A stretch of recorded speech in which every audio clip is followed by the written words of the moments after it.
What else might I do? I might run into someone I know, and I'll say, "Oh, hey, how you doing? This is my new girlfriend. We just met 5-10 minutes." Run into someone. This is my new girlfriend. I could then run into someone else, and I'll increase it even more. Say, "Oh, this is my fiance." I'll say to someone, "Don't we look good together? Don't we make a good couple?" So I'm stacking all of this stuff, but she has to think about it. She has to think about, do we make a good couple? Every time I say something, it has to go through her mind.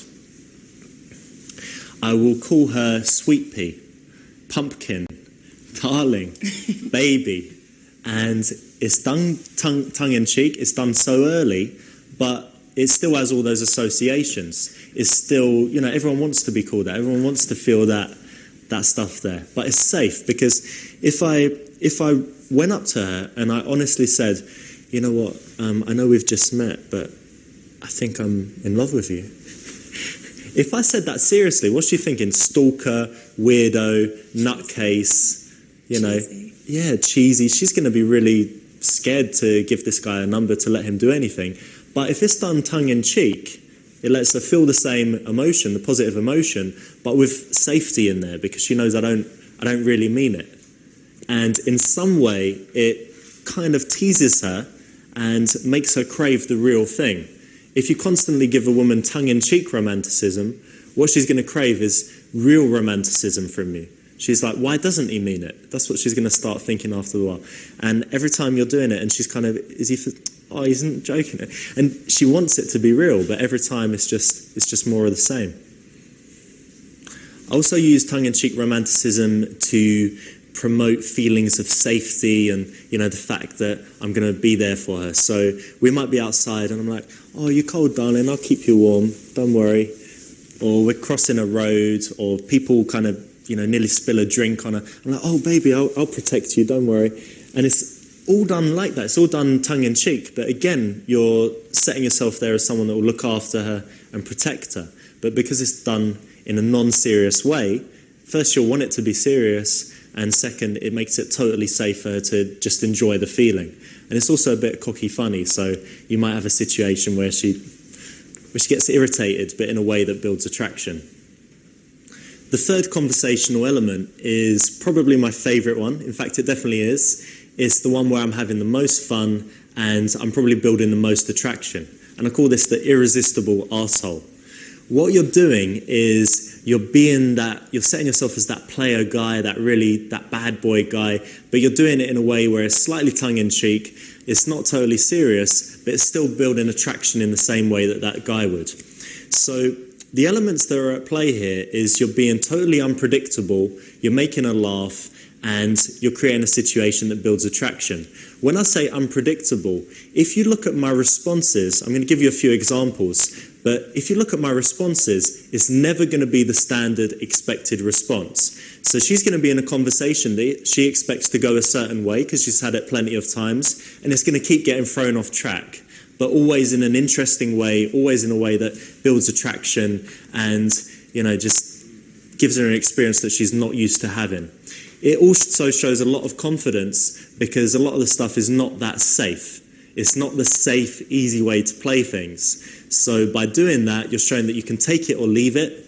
You're showing that you're funny, you're showing that you're interesting, that you've got a different way of thinking about things. And again, it's doing that really important thing, which is giving her a unique experience that she's not going to have with other guys. She's probably never had a conversation like this. So I'm going to give you a bunch of examples right now. So sometimes a girl's talking and you could do something like this. So did you like the film? What? What was your favourite part? I don't know. What about you? What did you think? I love pretty much everything. What was your favourite part? What? Why are you not talking? Oh, sorry, I wasn't listening there. Sorry. I am a really good listener, usually. I really am. Sorry, I'm a really good listener. Sorry, carry on. Yes. Shut up. Often you're talking to a girl and she tries to put herself as different to the other girls. So she might say that she's, not that easy or not a slag or whatever. So Yeah, you know, I've had a few boyfriends, but I'm not really that easy. I don't give it. Oh, you're not? Oh, no. That's terrible. What if you've had a few drinks? No. No? All right.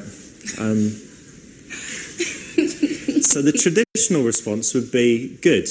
But what you're saying is, oh, no. So again, you're painting yourself as that player, the guy that just wants that easy lay. But because it's done tongue-in-cheek, she's not going to believe it. When you use a lot of this stuff on a girl, she might feel that she needs to raise her value. And the way girls often raise their value is they tell you something that you should be impressed with. So what might you say? Well, surprised or not, I've been training to become an architect. An architect? Yeah, really passionate about it. What's the point? Why don't you just quit and become a stripper? So again, she's used to the response of guys saying, oh, really? An architect? Oh, wow. What kind of buildings would you design? Or, what's your favourite building in London? You know, that's what she's used to. And again, you're going to have the totally off-the-wall response. Something to put in here is that you can then go back and connect with her. So she might have said that, and I make the joke of it first of all, but then I can come with the traditional response, and I can try and connect with her on it. So you are going to be showing different elements, but right now I'm just showing the irresistible arsehole response, which is one element of your character that you're going to show. You know what? Have you ever met one of those really horrible guys who's just an arsehole, sleeps with all the girls and never calls them again? No. No? Oh, it's your lucky day. I'm Richard. How are you doing? I would probably say my worst experience was my last boyfriend. I mean, I would take him out to events with me. Yeah. And on a sly one, he would try and chat up all my friends and try to sleep with them. Oh my God, that is amazing. What a baller. How cool is that? Well, it's cool guy. Heartbreaking, really. Yeah, never mind that, but it's pretty cool, you have to admit. I used to have this friend, and I think she may have been envious, but she used to always try and sleep with all of my boyfriends and try and get them on their own. Such a slag. Oh, that's terrible. What was her name? Maria. All right, cool. You still got her number? Is she on Facebook? What's she she up is to? as well. She's not here tonight, is she? No.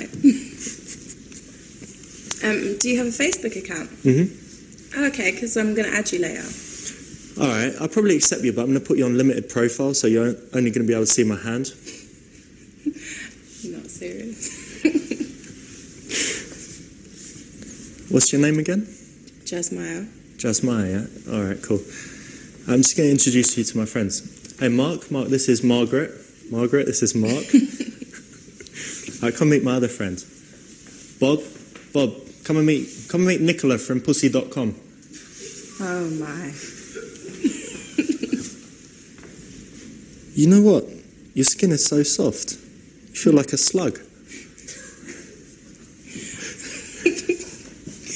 Thanks. I really, really like your shirt. Of course you do. You're only human. Oh, okay. Yeah, it is nice, though. Yeah, obviously. Again, not the traditional response. It's a compliment. I should give her one back. So a lot of the time a woman gives a compliment, she's fishing for one for herself. She's not going to get it. You know what? You look totally amazing. Thanks. Almost like a female version of me. Hey, where are you from, by the way? Australia. Oh, really? Oh, I'm sorry to hear that. Okay. So did you watch EastEnders last night? Never mind that. Have you got a fantasy about making love in like toilet in Movida? I didn't until now, I guess. All right, amazing. You look different. Have you shaved your pussy?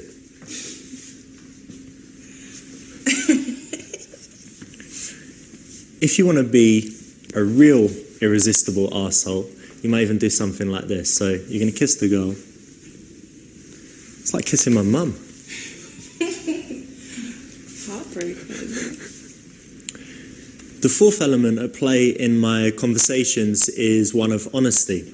So if you think about tongue-in-cheek romanticism and you think about the irresistible arsehole, what they are is they're deviations from what's expected, and they're also not serious. So if you did it solely, you might be seen as a guy that is just this guy that just can't be serious, can't get an honest answer, and you can't find anything out about, can't connect with.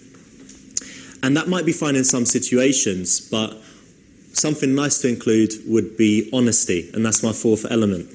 So the way it goes is like this. If she asks me a question, so she might ask me if there's other women, I could use, for example, the tongue-in-cheek romantic answer. I could say, no, of course not, baby. You know you're the only girl for me. You know, like that. Tongue-in-cheek romantic, or you might be the irresistible arsehole, and you might say, yeah, of course, you know. You might play it up, you know, this week, well, I don't know. I might actually have to go at 3, I've got another girl coming around. You know, you can really play up that arsehole element, but after a time you want to be honest. So the first response could be arsehole, tongue-in-cheek, basically evasive, but evasive in a way that adds attraction. But then the second response could be the real response. So if she's asked you about whether you're a player or not, you could give that response first, and then you're going to give an honest response where you say something like, you know what, honestly, I am dating a few girls, but I am a guy that can be monogamous, and I really like having girlfriends. When I meet a girl that I like, you know, I don't cheat on her, I treat her really well, but in the meantime, I'll be honest, you know, and I'll say if I'm dating other girls, and I'll, you know, everyone will always know the whole situation. So you'll say something like that, and she'll really feel it, she'll believe it. And it's because you're showing that you're not always just saying what she wants to hear. But if you keep being evasive the whole time, she wonders what you've got to hide. So at some point, it's nice to be honest. Another example might be where she says, you know, when she said she was training to be an architect, and you were an irresistible arsehole about it, you could then back off and say, no, but seriously, I think that's really cool, actually. And then ask her a question about it and connect with it. What it means is that you're giving her, she never knows when it's going to come, but there's going to be some unpredictability. She's not going to be able to pin you down. But when it's something she cares about and something you want to connect with, or something you have a genuine opinion about, you can be honest about it. And that way you're ticking all of the boxes, and she's going to trust you, you're going to build that connection, but you're going to keep it interesting the whole time as well. So I think a lot of guys mess up when, you know, the good example is when a girl asks, what do you do? And he says, I'm a disposable cigarette lighter repairman, or I'm an arse model, or whatever it is. He has these silly responses. And it all goes wrong when he wants to keep going down that, like, no, seriously, I am. You know, I work at McDonald's, I was the employee of the month, and he keeps going down that track and he won't tell her the truth. The key thing is to only use that once as an attraction spike to make her think, oh, this guy can be funny, this guy is, you know, interesting. But you don't want to get into the situation when she thinks you're evasive, she can't believe a word you say, and she doesn't trust you. So at some point, it's good to switch to honest. So I'll normally give one evasive response that builds attraction, and then one honest response that builds connection and trust. The third element of